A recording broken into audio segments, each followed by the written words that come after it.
2025 में डीआरडीओ प्रमुख समीर कामत का जो कार्यकाल था कितने वर्ष के लिए बढ़ाया गया है? तो 2025 में जैसा कि समीर वी कामत को एक और वर्ष का सेवा का विस्तार प्रदान किया गया है। अब ये मई 2025-26 तक अपने नए आगे वाले पद पर बने रहेंगे। कब तक? मई 2026 की बात हो रही है, क्योंकि इसी मई में अभी जैसा कि पिछले महीने इनको किया गया था, 1 साल का कार्यकाल इनका बढ़ा दिया गया है समीर वी कामत जी का, जो कौन है? डीआरडीओ के प्रमुख हैं। डीआरडीओ, अब डीआरडीओ कौन है? ये रक्षा अनुसंधान है भारत का। डीआरडीओ की स्थापना हुई थी 1958 को, 1 जनवरी को स्थापना हुई थी। इस बार 1 जनवरी को 67वां स्थापना दिवस मनाया गया है डीआरडीओ का।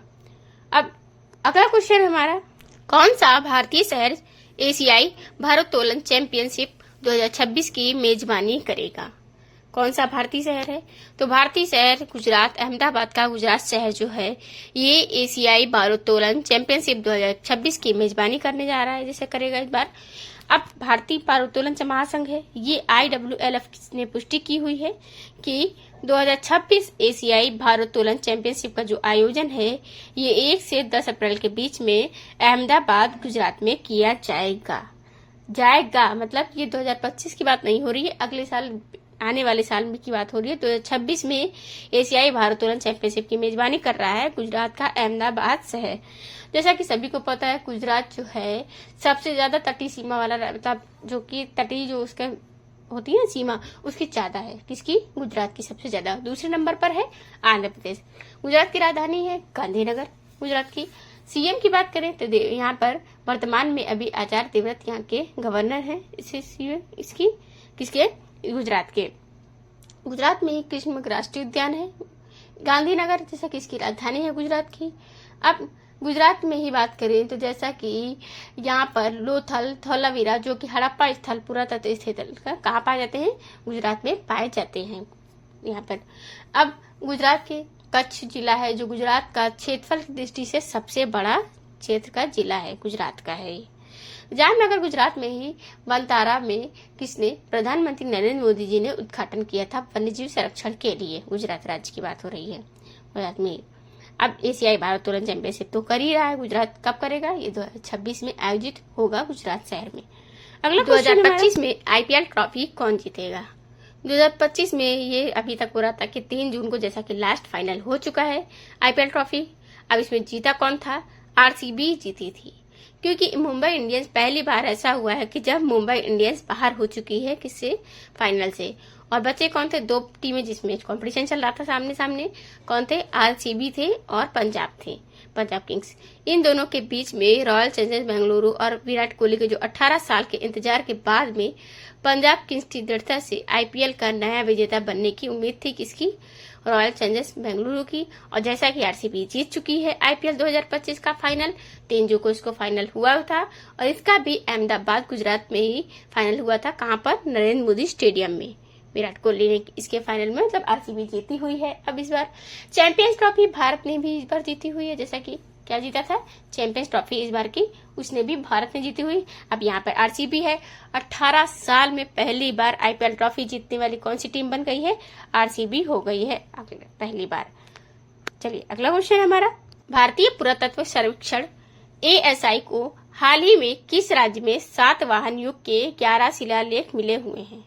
तो भारतीय पुरातत्व सर्वेक्षण है, इसको हाल ही में तेलंगाना के पेड्डापल्ली जिले के गुंडाराम वन में 11 सातवाहन युग के शिलालेख मिले हुए हैं, और जो कि 2 शिलालेखों में चुट्टू वंश और कुमार हुकुसिरी नामक सातवाहन राजकुमार का उल्लेख भी है इसमें। तेलंगाना जैसा कि दक्षिण भारत का एक राज्य है, इसकी स्थापना कब हुई थी? जैसा कि किसके अलग होकर? ये भी पूछा जा सकता है कि जो तेलंगाना राज्य है किससे अलग होकर स्थापित हुआ था? तो आंध्र प्रदेश से अलग होकर 2 जून 2014 को इसकी स्थापना हुई थी। एंड इसकी राजधानी है तेलंगाना की हैदराबाद। अभी तक जैसे कि 2014 से लेकर 2024 तक आंध्र प्रदेश की और तेलंगाना दोनों की राजधानी हैदराबाद चल रही थी। क्या था कि आंध्र प्रदेश की जो राजधानी है उसको लेकर विवाद चल रहा था। मतलब कोई कहता था कि जो पहले इसके सीएम थे आंध्र प्रदेश के, उन्होंने कहा कि हम 5 राजधानियां बनाएंगे। फिर कहा नहीं 2 बनाएंगे 3 बनाएंगे, इस तरह से करते करते इनका क्लियर नहीं हो पा रहा था अभी तक। फिर बोला विशाखापत्तनम बनाएंगे। फिर लास्ट में अब जाके 2025 में फाइनल हो चुका है कि अमरावती किसकी, आंध्र प्रदेश की राजधानी बन चुकी है पूरी तरीके से कम्प्लीटली, उसको बना दिया गया है। अब हैदराबाद नहीं है उसकी राजधानी। और तेलंगाना की अगर बात करें तो तेलंगाना जैसे हैदराबाद राजधानी है इसकी। अब तेलंगाना के रेवंत रेड्डी यहाँ के सीएम है। तेलंगाना जो कि 2 जून 2014 को स्थापित हुआ था। तेलंगाना में ही अंतर्राष्ट्रीय पतंग मिठाई महोत्सव आयोजित किया जाता है। पतंग मिठाई महोत्सव ओनली, अगर पतंग महोत्सव की बात करें अंतर्राष्ट्रीय पतंग महोत्सव, तो ये गुजरात में आयोजित किया जाता है उत्तरायण में, मतलब खिचड़ी वाले दिन। जैसा कि उत्तर भारत में इसे खिचड़ी या मकर संक्रांति के रूप से जाना जाता है, 14 जनवरी को मनाया जाता है। यहाँ पर हम बात करें गुजरात में तो इसे उत्तरायण के नाम से भी जानते हैं और अंतर्राष्ट्रीय पतंग महोत्सव के नाम से भी जाना जाता है। और मिठाई लग जाए पतंग के बाद में मिठाई महोत्सव, तो ये मनाया जाता है तेलंगाना राज्य में। स्त्री शिखर सम्मेलन ये भी तेलंगाना में आयोजित किया गया है। तेलंगाना में जैसे कि स्त्री शिखर सम्मेलन हुआ है यहीं पर। अब तेलंगाना जैसे कि जो कि साउथ का मतलब एक दक्षिण भारत का राज्य है। अगला क्वेश्चन हमारा, किस राज्य सरकार ने अंकुर नामक एक रणनीतिक शहरी परिवर्तन पहल की शुरुआत की हुई है? तो हाल में जैसे कि बता दें, उड़ीसा सरकार ने Atal network for knowledge urbanization and reform Ankur नामक एक महत्वाकांक्षी शहरी परिवर्तन पहल की शुरुआत कर दी है। इसका जो उद्देश्य है राज्य में समावेश को बनाना, सतत और नवाचार आधारित जो शहरी विकास को बढ़ावा देना है, जिससे क्या होगा कि उड़ीसा को विकसित उड़ीसा की दिशा में अग्रसर किया जा सकेगा। अब उड़ीसा सरकार ने इसको शुरुआत की है। अंकुर नामक एक रणनीतिक शहरी परिवर्तन की पहल है। उड़ीसा जैसा कि सभी को पता है पश्चिम बंगाल वगैरह से, जैसे पहले बिहार, पश्चिम बंगाल और बंगाल एक ही था, फिर उससे बिहार अलग हुआ, झारखंड, बिहार से अलग हुआ झारखंड, इसी तरह उड़ीसा भी अलग हुआ था। उड़ीसा को पहले कलिंग के नाम से जाना जाता था, जैसे बुद्ध के टाइम पर कलिंग के जब अशोक ने जीता था ना कलिंग, तो ये उड़ीसा के मतलब अब वर्तमान में इसे उड़ीसा कहते हैं, पहले इसे कलिंग के नाम से भी जाना जाता था। भुवनेश्वर जो इसकी राजधानी है उड़ीसा की, यहीं पर कोणार्क मंदिर है जैसा कि, और जिसे ब्लैक पैगोडा के नाम से भी जाना जाता है। लिंगराज मंदिर यहीं पर है, जगन्नाथ मंदिर यहीं पर है, पुरी में स्थित है जो कि जगन्नाथ मंदिर। अब उड़ीसा में जैसा सरकार ने अटल नेटवर्क फॉर नॉलेज, अब ये अंकुर नामक एक नई पहल शुरू की है शहरी परिवर्तन लाने के लिए, मतलब शहर में विकास को बढ़ावा देने के लिए उड़ीसा सरकार ने ये पहल शुरू की हुई है। अगला क्वेश्चन, T20 क्रिकेट में 300 छक्के लगाने वाले पहले भारतीय बल्लेबाज कौन बन गए हैं? तो जैसा कि T20 क्रिकेट में 300 छक्के लगाने वाले पहले भारतीय बल्लेबाज बन गए हैं रोहित शर्मा। हिटमैन के नाम से मशहूर रोहित शर्मा ने बतौर ओपनर उतरने के बाद में 50 गेंदों में से 81 रनों की पारी खेली और उन्होंने 9 चौके और 4 छक्के मारे। रोहित आईपीएल में 300 छक्के लगाने वाले पहले भारतीय बन गए हैं रोहित शर्मा जी। उन्होंने साथ में ही एक और रिकॉर्ड बनाया, जैसा कि अब हिटमैन के नाम से मशहूर है कौन, रोहित शर्मा है। अब रोहित शर्मा जैसा कि पता है थोड़े टाइम पहले ही विराट कोहली और रोहित शर्मा ने टेस्ट क्रिकेट टीम से संन्यास लिया हुआ है। किससे? टेस्ट से, ओनली टेस्ट से लिया है जैसा कि, ठीक है। तो इन्होंने टेस्ट की बात हो रही है यहाँ पर भी, और अदा की नहीं है ओनली। तो किसने लिया है? ये रोहित शर्मा जी ने ले लिया है और वहीं पर विराट कोहली ने भी टेस्ट से लिया हुआ है। अगला क्वेश्चन हमारा, हाल ही में स्पेन के प्रतिष्ठित नागरिक सम्मान Princess of Asturias award for sports 2025 में से किसे सम्मानित किया गया है? तो दुनिया की सबसे प्रतिष्ठित एथलीटों में से एक हैं सेरेना विलियम्स को स्पेन का प्रतिष्ठित नागरिक सम्मान Princess of Asturias award for sports 2025 से सम्मानित किया गया है। कहाँ की हैं ये? स्पेन की हैं। और नागरिक सम्मान कहाँ का है? स्पेन का, मतलब स्पेन का ये नागरिक सम्मान है, प्रतिष्ठित है। क्या नाम है इसका? Princess of Asturias award for sports. इससे सम्मानित किया गया है सेरेना विलियम्स को, जो कि एक दुनिया की प्रतिष्ठित जो मतलब बहुत फेमस एथलीट होती हैं उनमें से एक हैं सेरेना विलियम्स। इनको दिया गया है ये प्रिंसेस ऑफ अवार्ड 2025 का। अगला क्वेश्चन हमारा, कौन सा राज्य मध्य प्रदेश के साथ मिलकर के भारत का पहला अंतर्राज्यीय चीता संरक्षण गलियारा बनाने जा रहा है? तो राज्यों की बात हो रही है। राजस्थान ने हाल में मध्य प्रदेश के साथ में मिलकर के भारत का पहला अंतर्राज्यीय चीता संरक्षण गलियारा बनाया है। अब ये कितने वर्ग किलोमीटर मध्य में है? मतलब जिसमें 10,500 वर्ग किलोमीटर मध्य प्रदेश में और 6,500 वर्ग किलोमीटर राजस्थान में है। दोनों मिला करके टोटल कितना हो रहा है? 17,000 वर्ग किलोमीटर इसका गलियारा का कुल क्षेत्रफल है ये। अब चीता संरक्षण के लिए गलियारा बनाया गया है, किसने मिलकर के बनाया है? जैसे कि ये बनाया है राजस्थान और मध्य प्रदेश ने मिलकर के इन दोनों को बनाया हुआ है। यहाँ पर बात करें तो इन दोनों ने, अब इन दोनों ने बनाया है। राजस्थान की बात करें तो राजस्थान जो कि क्षेत्रफल की दृष्टि से भारत का सबसे बड़ा राज्य है राजस्थान। मध्य प्रदेश राजस्थान का बॉर्डर जो है एक दूसरे से शेयर होता है इन दोनों में। मध्य प्रदेश से निकल करके जो माही नदी होती है या जैसे कि साबरमती नदी है, ताप्ती, नर्मदा, ये सब बह करके गुजरात में जाती हैं, कुछ उसमें जाती हैं, अलग अलग टाइप से नदियां जाती हैं। अब माही नदी जैसा कि कर्क रेखा से गुजरने वाली 2 बार कर्क रेखा से गुजरने वाली पहली नदी है माही नदी, जो कि मध्य प्रदेश से निकलती है। जैसा कि अब राजस्थान की बात करें तो राजस्थान में सांभर महोत्सव आयोजित किया जाता है। सांभर झील भी है यहीं पर, जो कि खारे पानी की झील है सांभर झील। पैथोला फतेह सागर झील भी यहीं पर है। कालबेलिया यहाँ का लोक नृत्य है। गोगा कालबेलिया कहाँ का लोक नृत्य है? राजस्थान का। घूमर जो कि यहाँ का प्रसिद्ध लोक नृत्य है, घूमर घूमर होता रहता है डांस राजस्थान में। राजस्थान में ही जैसे कि राजस्थान में सबसे बड़ा थार मरुस्थल की बात करें तो कहाँ पर है? ये राजस्थान में मरुस्थल की राजस्थान के नाम से ही जाना जाता है मरुस्थल के अकॉर्डिंग, कि जयपुर जिसे पिंक सिटी के नाम से जानते हैं राजस्थान की राजधानी है। भजन लाल शर्मा यहाँ के सीएम है। किसके? राजस्थान के सीएम है भजन लाल शर्मा जी। और जैसा कि कानून विधेयक पेश करने वाला धर्मांतरण के खिलाफ कौन है? पहला राज्य बना है राजस्थान, राज्य बना हुआ है। अब अगला क्वेश्चन, किस राज्य केंद्र शासित प्रदेश के अनुसार 15 वर्षों तक निवास करने वाले जो नागरिक होंगे वहां का मूल निवासी माना जाएगा? तो लद्दाख केंद्र शासित प्रदेश के अनुसार 15 साल तक जो निवास करने वाले नागरिक होंगे उनको वहां का मूल निवासी माना जाएगा।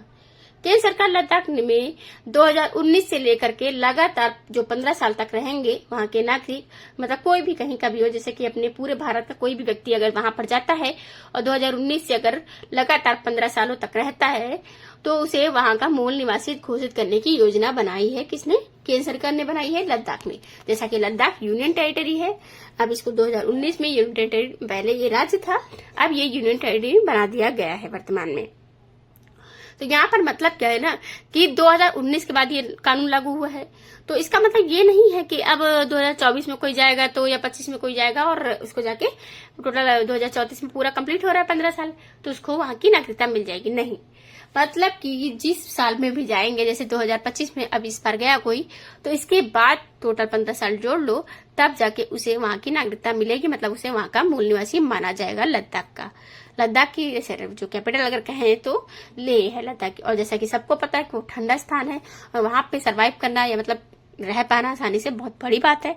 अगर वो कोई रह लेता है तो अच्छी बात है, तो मूल निवासी मानना एक तरीके से कहीं ना कहीं बहुत सही भी है वहां का। अगला क्वेश्चन हमारा, राष्ट्रीय बौद्धिक संपदा महोत्सव 2025 का आयोजन कहाँ किया गया है?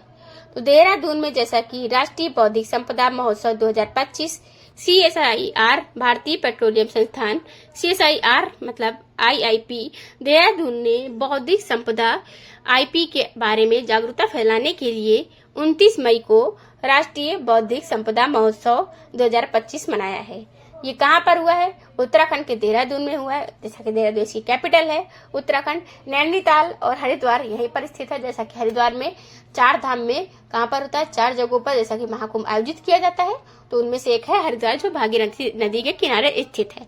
उत्तराखंड की बात हो रही है। अब उत्तराखंड में जैसा कि पहला राज्य बन चुका है भारत का एकमात्र UCC लागू करने वाला, समान नागरिक संहिता लागू। अगर बोला जाए कि मतलब पहला ऐसा कौन सा राज्य जो स्वतंत्र भारत के पहले मतलब आजादी के पहले UCC लागू करा हुआ था, मतलब उसमें लागू था, तब कहेंगे गोवा लागू कर चुका था, क्योंकि वहां पर ऑलरेडी पुर्तगाली रह रहे थे गोवा में, उनका मतलब वहां पर एक तरह शासन चल रहा था, तो पहले से ही पुर्तगालियों ने गोवा में लागू कर रखा था समान नागरिक संहिता। लेकिन अब स्वतंत्र भारत की बात करें तो पहली बार राज्य है जो बन चुका है उत्तराखंड UCC लागू करने वाला। यहीं पर अगला क्वेश्चन हमारा, इस शब्द का सही स्पेलिंग बता करके फैजान जकी नेशनल स्पेलिंग बी के विजेता बने हैं। तो एक जैसा कि यहाँ पर हम बता दें, एक्लियरसीसमेंट जो एक शब्द है इसकी सही स्पेलिंग बताकर फैजान जाकी नेशनल स्पेलिंग बी के विजेता बन चुके हैं। इन्होंने इसको जीत लिया, हासिल कर लिया है। फ्रेंच शब्द है, ये शब्द कौन सा है? इक्लेयरसिसमेंट जो है ये एक फ्रेंच शब्द है जिसका अर्थ क्या है?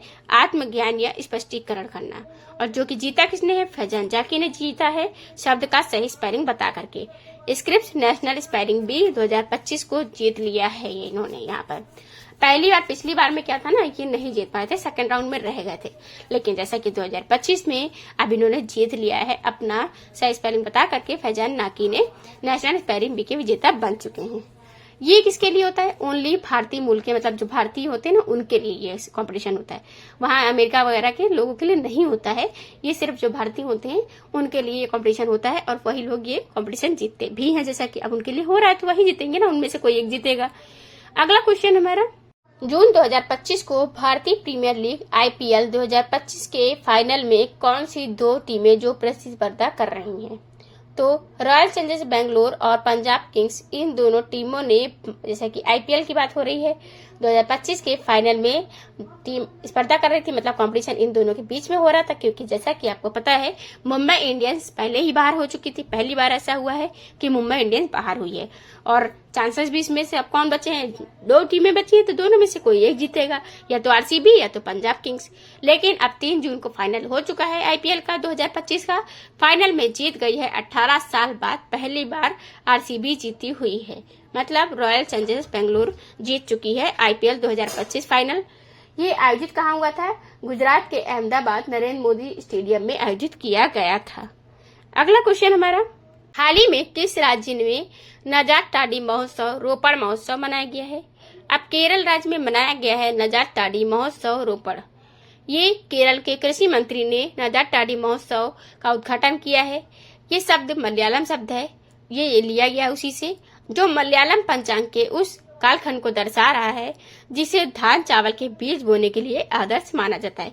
एक तरीके से आप इसे खेती का एक उत्सव मान सकते हो, किसानी का। जो एक सीजन होता है ना, तो उसके टाइम पर जो एक उत्सव मनाते हैं, जैसे कि कहाँ पर, असम में भी बिहू उत्सव मनाते हैं सीजन को लेकर के ही, या बसंत ऋतु को लेकर के। उसी तरह केरल में ये उत्सव मनाया जाता है नजात टाडी महोत्सव, रोपड़ महोत्सव के नाम से भी जाना जाता है ये। और ये केरल के कृषि मंत्री ने आयोजित किया, उद्घाटन किया है इसका, नजात टाडी महोत्सव का। केरल की राजधानी है तिरुवनंतपुरम।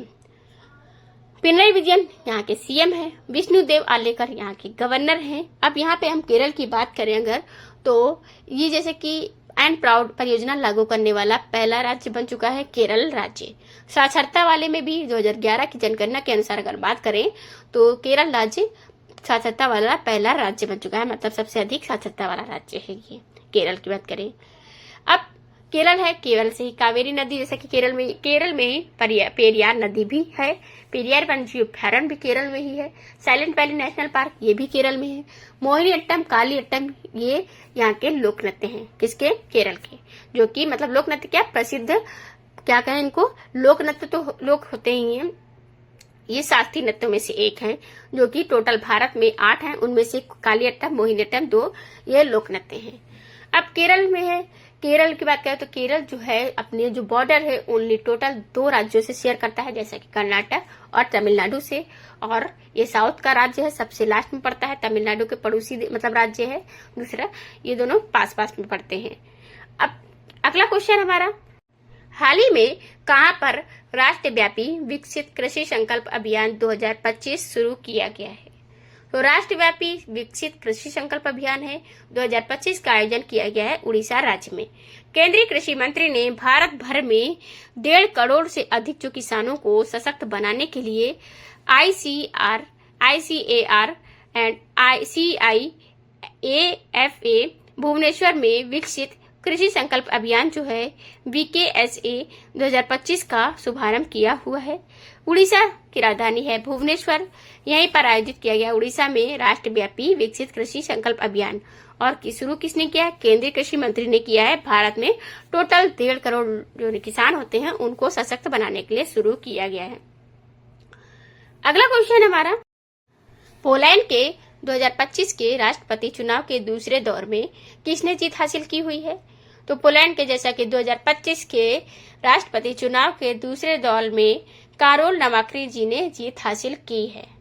ये कारोल नावाक्री हैं, ये दूसरे दौर में बने हैं पोलैंड के राष्ट्रपति 2025 के चुनाव में जीते हुए हैं और अब ये इनके 2025 के वर्तमान में पोलैंड के राष्ट्रपति बन चुके हैं कारोल नावाक्री जी। अगला क्वेश्चन हमारा 2025 में प्रसिद्ध आध्यात्मिक गुरु और ईशा फाउंडेशन के जो संस्थापक हैं सदगुरु को किस देश के द्वारा global Indian of the year पुरस्कार से सम्मानित किया गया है? तो 2025 में जो प्रसिद्ध आध्यात्मिक गुरु हैं ईशा फाउंडेशन के संस्थापक सदगुरु को कनाडा के जो global Indian of the year पुरस्कार से सम्मानित किया गया है। 2025 की बात हो रही है। ये ईशा फाउंडेशन के संस्थापक थे सदगुरु जी और इन्हीं को कनाडा इंडिया फाउंडेशन CIF द्वारा global Indian of the year पुरस्कार से सम्मानित किया गया है। अब ये पुरस्कार उन्हें मानव चेतना को बढ़ाने और पारिस्थितिक जो स्थिरता होती है उसको बढ़ाने के उद्देश्य से दी गई है। ये कनाडा की बात करें, कनाडा की राजधानी है ओटावा। कनाडा कहाँ पर है? कनाडा जैसा कि ये उत्तरी अमेरिका में है। 3 देश होते हैं, पहले पड़ेगा कनाडा, फिर उसके बाद अमेरिका है, 3rd नंबर पर है मैक्सिको नीचे। अगला हाल ही में किस देश ने वार्षिक एशियाई सुरक्षा शिखर सम्मेलन या सांग्री ला वार्ता की मेजबानी किया है? तो सिंगापुर देश ने वार्षिक एशियाई सुरक्षा शिखर सम्मेलन या सांग्री ला वार्ता की मेजबानी की हुई है। ये IISS एशिया सुरक्षा शिखर सम्मेलन सांग्री ला वार्ता एक ट्रैक 1 अंतर सरकारी सुरक्षा सम्मेलन है जो कि अंतर्राष्ट्रीय सामरिक अध्ययन संस्थान और IISS द्वारा सिंगापुर में प्रतिवर्ष आयोजित किया जाता है। अब सिंगापुर की बात करें तो सिंगापुर एकमात्र ऐसा देश है जहां पर खेत नहीं पाए जाते हैं। कहाँ पर? सिंगापुर में। सिंगापुर ये कहाँ का? दक्षिण एशिया जो है, एशिया के एशिया पूर्वी देश है ये। सिंगापुर के प्रतिष्ठित सम्मान से सम्मानित किया गया था किसको? तरुण दास जी को। हमारे भारत के बीच में और सिंगापुर के बीच में जो अच्छे संबंध स्थापित करने के लिए मतलब उनको ये सम्मान दिया गया था वहां के नागरिक सम्मान से। कहाँ के? सिंगापुर के। अब सिंगापुर के सम्मान से दिया गया, किसको सम्मानित किया गया है? तरुण दास जी को सम्मानित किया गया है। वर्तमान में अगर बात करें 2025 में तो सिंगापुर के नए राष्ट्रपति बन गए हैं दोबारा से, जैसा कि अब बने हैं। ये पहली बार ऐसा हुआ है जो सिंगापुर में दोबारा से कोई वही राष्ट्रपति बन चुका है। अगला क्वेश्चन हमारा मोंटेनेग्रो को कहाँ का दोबारा से प्रधानमंत्री नियुक्त किया गया है? जैसा कि लुइस मोंटेनेग्रो को अब पुर्तगाल का दोबारा से प्रधानमंत्री नियुक्त किया गया है। मोंटेनेग्रो ने 2 अप्रैल 2024 को लिस्बन के अजूदा नेशनल पैलेस में एक समारोह में पुर्तगाल के जो प्रधानमंत्री के रूप में शपथ ली है और जो कि अब बन गए हैं कौन से नंबर के? ये बन गए हैं 14वें संवैधानिक सरकार का नेतृत्व करेंगे। कौन से? 14 नंबर के, मतलब संवैधानिक सरकार का नेतृत्व करेंगे। कौन करेंगे?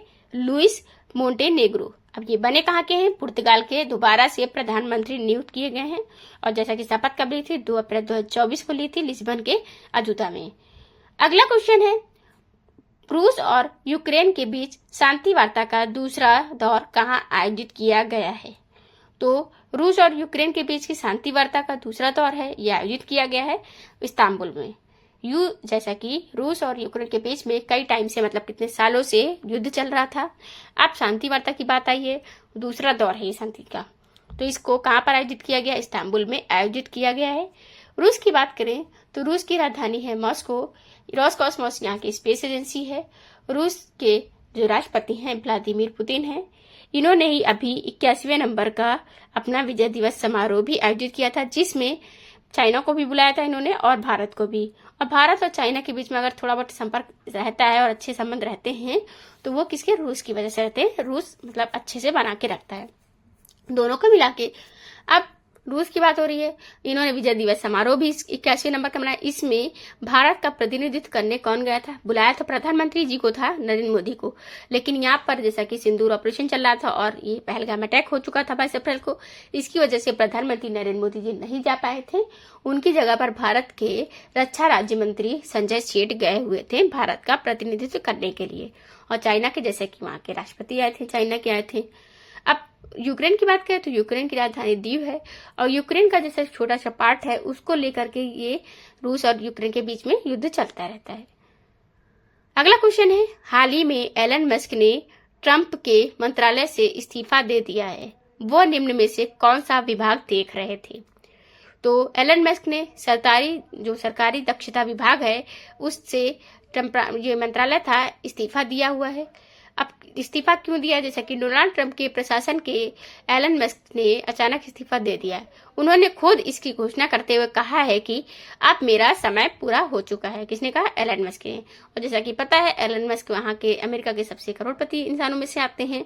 इनकी 500 करोड़ संपत्ति भी पार गई थी, बिलियन में पार हो गई थी एलन मस्क की। फॉल्कन 9 भी इन्हीं का है। और जैसे कि एलन मस्क है, स्पेसएक्स जो इस प्राइवेट एजेंसी है, स्पेस एजेंसी, वो भी किसकी है? ये इसी की है, मतलब एलन मस्क जी की है। अब एलन मस्क क्या हुआ था ना, इनके यहाँ पहले क्या ये दोनों मिलकर काम कर रहे थे, डोनाल्ड ट्रंप और एलन मस्क। लेकिन फिर जैसे कि कोई तो नहीं पार्टनरशिप करते हैं फिर बाद में धोखा दे देते हैं, तो डोनाल्ड ट्रंप ने इनको धोखा दिया, इनको एक तरीके से बेवकूफ बनाया। मतलब पूरा दक्षता विभाग बोला कि तुम संभालो सरकारी दक्षता विभाग, लेकिन नाम के लिए उनको बना दिया और खर्चा अपने तरीके से कर रहे थे, उलूल फुजूल, मतलब बेवजह खर्चा कर रहे थे, कोई मतलब नहीं था किसी बात का। तो अब एलन मस्क ने कहा भाई जिम्मेदारी मुझे दी है, खर्चा तुम कर रहे हो अपनी तरह से, तो हम इसको छोड़ ही देते हैं, मतलब इसको अब ये इसका छोड़ दे रहे हैं, इस्तीफा दे रहे हैं, उसके बाद अपना आप संभाल लो, मुझे नहीं करना है इसमें। अब अमेरिका की बात करें तो अमेरिका की जो स्पेस एजेंसी है ये है नासा। इसकी स्थापना कब हुई थी? 1958 को हुई थी। और भारत में जैसे डीआरडीओ की स्थापना हुई थी 1958 की। वॉशिंगटन डीसी में हेडक्वार्टर है इसका, नासा का इसका भी है। और वहीं पर बात करें तो वर्ल्ड बैंक IMF इसका भी हेडक्वार्टर वॉशिंगटन डीसी में है। वॉशिंगटन डीसी अमेरिका की राजधानी है। न्यूयॉर्क शहर यहीं पर है जिसमें यूएन का हेडक्वार्टर है। यूएन की बात हो रही है। अब यूएन के साथ में ही यूनेस्को आता है जिसमें कंफ्यूजन होती है। तो यूनेस्को के अगर हेडक्वार्टर की बात की जाए तो ये फ्रांस के पेरिस में है, जो कि फ्रांस की राजधानी है पेरिस, यूनेस्को का हेडक्वार्टर है। अभी जो अमेरिका है यहाँ के राष्ट्रपति बने थे 2025 में 43वें नंबर के डोनाल्ड ट्रंप नए बने हैं। इन्होंने क्या किया है, WHO से बाहर कर लिया है अमेरिका को। उसको देखते हुए अर्जेंटीना भी WHO से बाहर हो गया। फिर पेरिस जलवायु समझौते से भी बाहर कर लिया है अर्जेंटीना, किसको? अमेरिका को। पेरिस जलवायु समझौते की स्थापना कब हुई थी? 2015 से इसकी शुरुआत की गई थी।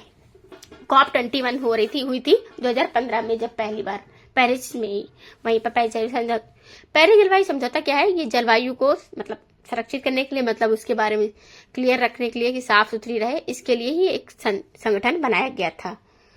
अब अगला क्वेश्चन, हाल ही में भारत और किस देश की सेनाओं के बीच में संयुक्त सैन्य अभ्यास नोमैडिक एलिफेंट 2025 शुरू हुआ है?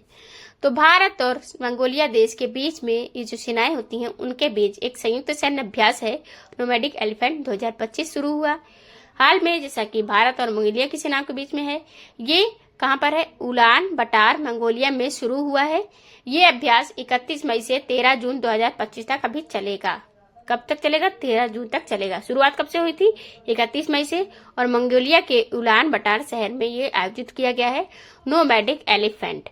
अब अगर एक्सरसाइजों की बात करें भारत और अदर देशों की, तो श्रीलंका के बीच साथ में जैसे कि मित्र वाला मैत्री ये होता है। अब नेपाल की बात करें तो नेपाल के साथ में सूर्य किरण एक्सरसाइज होती है। चाइना के साथ में हाथ एक्सरसाइज होती है। यहीं पर बोंडो सागर की बात करें तो जो कि कहाँ का इसका है, ये बंगाल का है। अमेरिका के साथ में टाइगर ट्रम्प ये होती है, एक्सरसाइज होती है। धर्म गार्जियन, वीर गार्जियन ये एक्सरसाइज है जापान के साथ में भारत की। रूस के साथ में अभी इंदिरा एक्सरसाइज हुई है, जैसा कि रूस के साथ में किसके साथ? पासस एक्सरसाइज हुई है। न्यूजीलैंड देश के साथ भारत की एक्सरसाइज हुई है। ये एक्सरसाइजेस हैं और भी। अब अगला क्वेश्चन हमारा, हाल ही में किस देश ने तियानवेन-2 अंतरग्रही मिशन लॉन्च किया है? तो चाइना ने देश है ये चाइना, जैसा कि इसने अब तियानवेन-2 अंतरग्रही मिशन लॉन्च किया हुआ है। चीन ने तियानवेन-2 जो है अंतरग्रही मिशन, ये मिशन मंगल ग्रह के अध्ययन के लिए है। तियानवेन-1 चीन का पहला मंगल ग्रह के लिए पहला मिशन था। अब ये तियानवेन-2 की बात हो रही है, तो ये भी किसके लिए? मंगल ग्रह के लिए है। और चांग-7 की बात करें तो चांग-7 भी लॉन्च किया है किसने? ये चाइना की बात हो रही है, चाइना लॉन्च करने की बात कर रहा है। तो ये चंद्रयान के लिए लॉन्च करेगा चाइना जो कि एशिया का सबसे बड़ा देश है क्षेत्रफल की दृष्टि से। किसका? एशिया का। यही की यांगत्से नदी भी जो कि एशिया की सबसे बड़ी नदी है। डिजिटल पायलट लाइसेंस जारी करने वाला पहला देश बन गया है चाइना। दूसरे नंबर पर भारत देश है। रेशम उत्पादन में चाइना पहले पर है, दूसरे पर भारत देश है। इसी तरह अब डिजिटल पायलट तो हो गया, रेशम उत्पादन में भी है भारत देश इन दोनों में। मोबाइल निर्माता में भी चाइना टॉप पर है, दूसरे नंबर पर भारत देश बन चुका है। अब चाइना के दूसरे नंबर पर आया हुआ है। अर्थव्यवस्था रैंकिंग की अगर बात करें ना, तो भारत जो है वो अब वर्तमान में चौथे नंबर पर आ चुका है। किसको पछाड़ करके? जापान को पछाड़ करके। पहला जैसा कि अमेरिका है, दूसरे पर है चाइना, तीसरे पर है जर्मनी। अब चौथे पर भारत देश बन चुका है अर्थव्यवस्था रैंकिंग में। ये है। अगला 2025 में राष्ट्रपति द्रौपदी मुर्मू ने कितने लोगों को फ्लोरेंस नाइटिंगेल पुरस्कार प्रदान किया है? 2025 में राष्ट्रपति द्रौपदी मुर्मू जी ने 15 लोगों को फ्लोरेंस नाइटिंगेल पुरस्कार दिया हुआ है। भारत की राष्ट्रपति श्रीमती द्रौपदी मुर्मू ने राष्ट्रपति भवन में आयोजित एक समारोह में नर्सिंग जो पेशेवरों को राष्ट्रीय फ्लोरेंस नाइटिंगेल पुरस्कार से 2025 से सम्मानित किया है। इस वर्ष 15 जो नर्स होंगी उनको पुरस्कार दिया गया है। ये किसके उसमें दिया जाता है? फ्लोरेंस नाइटिंगेल के पुरस्कार में, मतलब नाम से दिया जाता है। ये नाइटिंगेल जो फ्लोरेंस थी, ये एक नर्स थी, महान नर्स थी, जैसा कि इन्हीं के नाम से दिया जाने लगा है ये पुरस्कार। अब जैसे 2025 में टोटल 15 लोगों को दिया है, राष्ट्रपति जी ने दिया है हमारे भारत की। 12 मार्च को इनके नाम से ही, मतलब जैसा कि अंतर्राष्ट्रीय नर्स दिवस भी मनाया जाता है। यहीं पर अगर हम द्रौपदी मुर्मू जी की बात करें तो इन्होंने जैसा कि अभी जनजाति महोत्सव भी आयोजित किया था। खुद ये जनजाति से आती हैं। किससे आती हैं? जनजाति ट्राइबल से आती हैं। ये इन्होंने आयोजित किया था। कहाँ पर? नई दिल्ली में आयोजित किया था। अगला क्वेश्चन है, हाल ही में किसी को उत्तर प्रदेश का नया कार्यवाहक पुलिस महानिदेशक नियुक्त किया गया है। योगी आदित्यनाथ सरकार ने 1991 बैच के जो IPS अधिकारी राजीव कृष्ण को उत्तर प्रदेश का नया कार्यवाहक पुलिस महानिदेशक नियुक्त किया हुआ है। ये कहाँ के बन गए हैं? उत्तर प्रदेश के राजीव कृष्ण जी बन गए हैं पुलिस महानिदेशक कार्यवाहक के रूप में। अब उत्तर प्रदेश की बात करें तो उत्तर प्रदेश की राजधानी है लखनऊ, जिसे नवाबों के शहर के नाम से भी जाना जाता है। एकमात्र दुधवा नेशनल पार्क उत्तर प्रदेश में स्थित है। लखनऊ में जैसा कि AICT स्थापित की जाएगी पहली, वहां पर लखनऊ राज्य की बात करें, यहीं पर ब्रह्मोस मिसाइल का उद्घाटन किया है, जो कि किसने किया है यहाँ पर, मतलब उद्घाटन किया है वहां के बनने के लिए फैक्ट्री टाइप की। किसने किया है? यहाँ के योगी आदित्यनाथ जी ने किया, और वर्चुअल रूप से जो कि रक्षा मंत्री राजनाथ सिंह जी ने भी किया हुआ है। यहीं पर जैसे कि अगर बात करें, नोएडा में नीलिट उत्कृष्ट केंद्र प्रदान करने वाला उत्तर प्रदेश पहला राज्य बन गया है। उत्तर प्रदेश में ही चरकुला, नौटंकी, पैथा, छोरा, रासलीला ये यहाँ के लोक नृत्य हैं। कथक यहाँ का शास्त्रीय नृत्य है। उत्तर प्रदेश का कथक शास्त्रीय नृत्य है। अगला क्वेश्चन हमारा, हाल ही में सुखदेव सिंह ढींडसा जो है, इनका 79 वर्ष की निधन हो चुका है। ये थे कौन? हाल में अगर बताएं तो 79 वर्ष की जो, मतलब इनकी 90 में 1 साल कम बचा था इनकी वर्ष में, सुखदेव सिंह ढींडसा का निधन हो गया था। वह एक वयोवृद्ध अकाली नेता और पूर्व केंद्रीय मंत्री भी थे। वह शिरोमणि अकाली दल जैसा कि टकसाली के वरिष्ठ नेता थे और अटल सरकार ने केंद्रीय खेल रसायन और उर्वरक मंत्री भी थे। कब थे? अटल सरकार की बात हो रही, उसमें केंद्रीय खेल रसायन और उर्वरक मंत्री भी थे सुखदेव सिंह ढींडसा। इनका निधन हो चुका है और ये एक राजनीतिक थे। कैसे थे? कौन? ये उद्योगपति नहीं थे, शिक्षाविद, इतिहासकार नहीं थे, राजनीतिक थे। अगला क्वेश्चन है, हाल में आयोजित 72वीं मिस वर्ल्ड 2025 का खिताब किसने जीता हुआ है?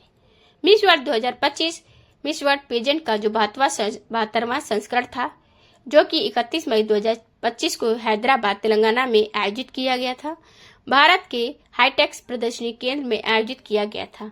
चेक गणराज्य की क्रिस्टीना प्लिचकोवा ने आयोजन के अंत में जो थाईलैंड की सुजाता चुवांगसारी को ताज पहनाया है। विजेता कौन बनी है? ये थाईलैंड की है, पहली वहां की है। 72, मतलब वैसे तो 72वां मिस वर्ल्ड प्रतियोगिता थी, लेकिन ये पहली है सुजाता जो कि कहाँ की है, विजेता बन गई है, थाईलैंड की बन गई है। और पहनाया किसने था? प्लिचकोवा। पहले की जो पिछले साल मतलब जो जीतता है, जैसा कि वो वही जो मिस वर्ल्ड होती है, इनको ताज पहनाती है। 26वीं एशियाई एथलेटिक्स चैंपियनशिप 2025 में पदक तालिका में भारत किस स्थान पर है? तो 26वीं एशियाई एथलेटिक्स चैंपियनशिप की बात करें 2025 में पदक तालिका में भारत हो गया है दूसरे स्थान पर। अब 24 पदकों के साथ में अपने शानदार अभियान का समापन किया है भारत ने। कुल 24 पदक प्राप्त हुए हैं भारत के, उसमें से 8 हैं गोल्ड, 10 हैं सिल्वर और 6 हैं ब्रॉन्ज मेडल। ये टोटल हो गए 24, कितने 26वीं एशियाई एथलेटिक्स चैंपियनशिप थी। इसमें टोटल 24 पदक के साथ में भारत जो है दूसरे स्थान पर रहा है और जैसा कि चाइना टॉप पर रहा है। 26वीं एशियाई एथलेटिक्स चैंपियनशिप 2025 की ये विजेता में मतलब भारत दूसरे स्थान पर रहा है। अब अगला क्वेश्चन हमारा, भारतीय वायुसेना ने पश्चिमी वायु कमान का जो वरिष्ठ एयर स्टाफ है ऑफिसर जिसे नियुक्त किया गया है। एयर मार्शल जसवीर सिंह मान ने रविवार को भारतीय वायुसेना की पश्चिमी वायु कमान के जो वरिष्ठ एयर स्टाफ ऑफिसर का पदभार संभाला है। एयर मार्शल जसवीर सिंह मान ने रविवार को भारतीय वायुसेना की पश्चिमी वायु कमान के वरिष्ठ एयर स्टाफ ऑफिसर का ये पद ग्रहण किया है। कौन है ये? एयर मार्शल जसवीर सिंह जी हैं और ये भारतीय वायुसेना के अध्यक्ष नहीं हैं, ये भारतीय वायुसेना के पश्चिमी वायु कमान के वरिष्ठ एयर स्टाफ ऑफिसर का पद दिया गया इनको। कौन से है? वरिष्ठ एयर स्टाफ की बात हो रही, मतलब एक तरीके से प्रतिष्ठित सम्मान है, एक तरीके से वरिष्ठ हैं, बट ये वायुसेना के अध्यक्ष नहीं है। जैसा कि 8 अक्टूबर को मनाया जाता है वायुसेना दिवस मनाया जाता है भारत का, लेकिन ये कौन है? एयर स्टाफ की बात है रही। अगला क्वेश्चन है, 1 जून 2025 को किसको अंडमान और निकोबार कमांड का शिनसेन का 18वां कमांडर इन चीफ नियुक्त किया गया है? तो लेफ्टिनेंट जनरल दिनेश सिंह राणा जी को जैसा कि 1 जून 2025 को अंडमान और निकोबार कमांड का 18वां कमांडर इन चीफ नियुक्त किया गया है। इन्हें अब ये नियुक्त कर दिए गए हैं। उन्होंने पदभार जो है 1 जून को ग्रहण किया है। अंडमान और निकोबार कमांड भारत की एकमात्र त्रिसेवा परिचालन कमांड है, मतलब कि पहले ये अलग अलग टाइप में होती थी, अब इनको तीनों को एक में ही कंबाइन करके मतलब बना दिया गया है। तो त्रिसेवा परिचालन कमांड है, मतलब एयर वाली और थल, जैसे कि जल सेना, थल सेना और वायु सेना, ये तीनों सेना को मिलकर के बनाया गया है इसका। अगला क्वेश्चन, हाल ही में किसको वित्त वर्ष 2026 के लिए भारतीय उद्योग परिषद CII का अध्यक्ष नियुक्त किया गया है?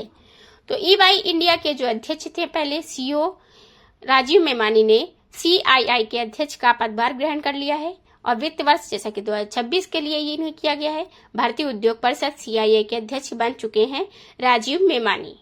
कब के लिए? 2026 के वित्त वर्ष, मतलब 25 से लेकर 26 की बात हो रही है वित्त वर्ष। ये पहले EY इंडिया के अध्यक्ष थे, अब बन गए हैं CII के अध्यक्ष बन गए हैं राजीव मेमानी जी। अब गाइस अगला क्वेश्चन ये थे आज के, जैसा कि total 30 question most important question थे वीकली करंट अफेयर्स के। टोटल जो 2 से लेकर के 8 जून तक जितने भी मोस्ट इंपोर्टेंट क्वेश्चन बनते हैं उन्हें हमने इस वीडियो में डिस्कस किया है। अगर आपको वीडियो पसंद आई हो तो लाइक एंड शेयर कीजिएगा। अगर आप चैनल पर नए आए हो तो चैनल को सब्सक्राइब कर लेना और बेल आइकन को ऑन भी कर लेना, जिससे कि आपको आगे की वीडियोस की नोटिफिकेशन मिलती रहे। Thank you for the watching.